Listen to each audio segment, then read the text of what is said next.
जय श्री राधे। वैदिक ऋषि YouTube channel में आपका हार्दिक स्वागत है। मित्रों, इस माह में किस नाम की एकादशी होती है, उसका क्या महात्म्य है और उसे कैसे किया जाता है, यह बात महाराज युधिष्ठिर श्री कृष्ण से पूछ रहे हैं। उसके पहले हम प्रार्थना करते हैं। ओम नमो नारायणाय पुरुषाय महात्मने विशुद्धसत्त्वाय महाहंसाय धीमहि तन्नो देवः प्रचोदयात्।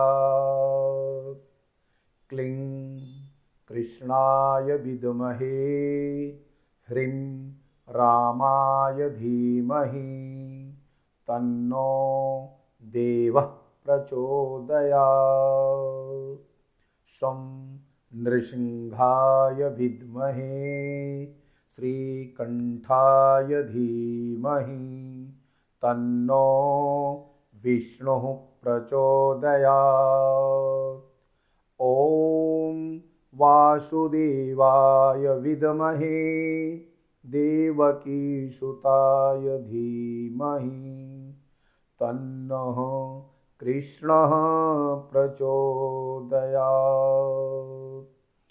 ॐ ह्रां ह्रीं ह्रूं ह्रैं ह्रौं ह्रः क्लीं कृष्णाय गोविन्दाय गोपीजनवल्लभाय नमः स्वाहा।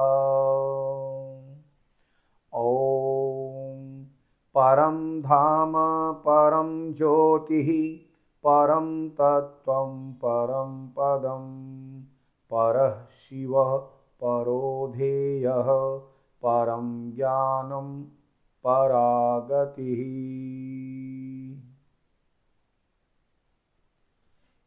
युधिष्ठिर ने पूछा, हे मधुसूदन, कृपा करके आप अगर मुझ पर प्रसन्न हो तो यह बताएं कि आश्विन के कृष्ण पक्ष में कौन सी एकादशी होती है। भगवान श्री कृष्ण बोले, हे राजन, आश्विन कृष्ण पक्ष में इंदिरा नाम की एकादशी होती है। उसके व्रत के प्रभाव से बड़े बड़े पापों का नाश हो जाता है। नीच योनि में पड़े हुए पितरों को भी यह एकादशी सद्गति देने वाली होती है। हे राजन, पूर्व काल की बात है, सतयुग में इंद्रसेन नाम से विख्यात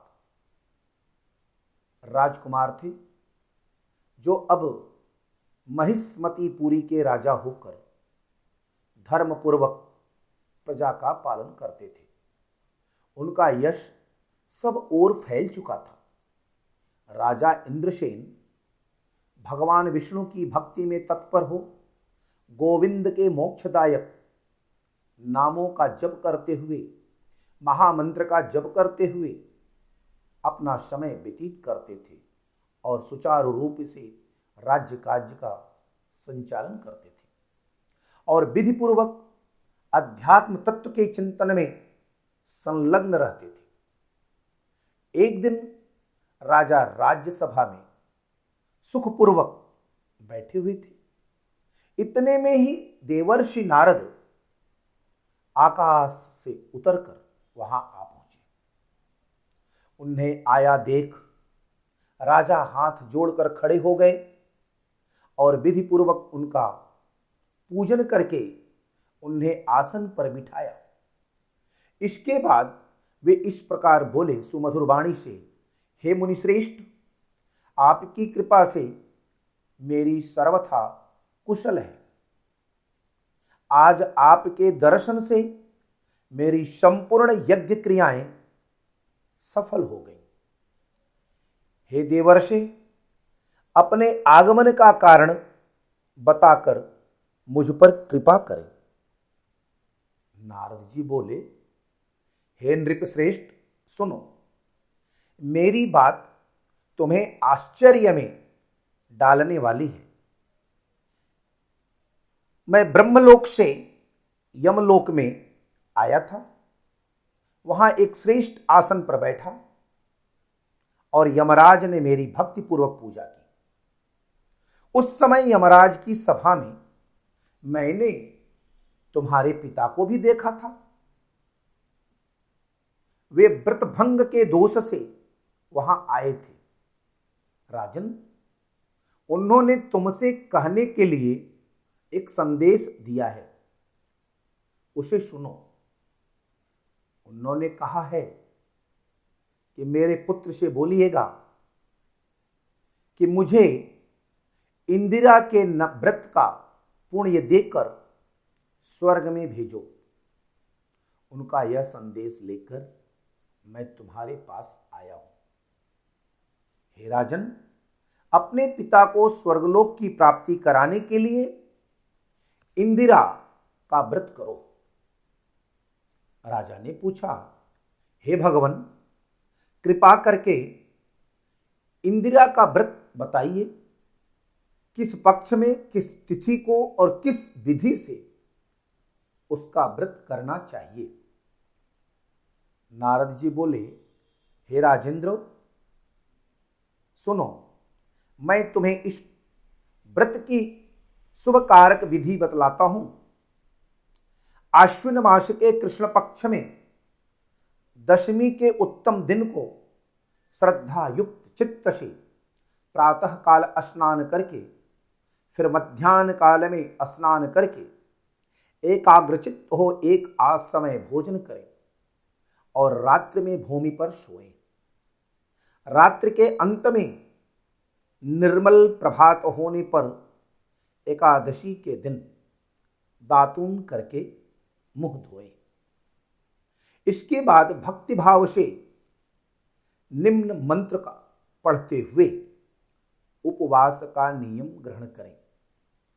अद्य स्थित्वा निराहारः सर्वभोग विवर्जितः शो भोक्षे पुंडरीकाक्ष शरणं मे भवाच्युत। हे कमल नयन भगवान नारायण, आज मैं सब भोगों से अलग हो निराहार रहकर कल भोजन करूंगा। हे अच्युत, आप मुझे अपनी शरण दें। इस प्रकार नियम करके मध्याह्न काल में पितरों की प्रसन्नता के लिए सालग्राम शिला के सम्मुख विधिपूर्वक श्राद्ध करें तथा दक्षिणा से ब्राह्मणों का सत्कार करके उन्हें भोजन करावें। पितरों को दिए हुए अन्नमय पिंड को सूंघ कर विद्वान पुरुष गाय को खिला दे।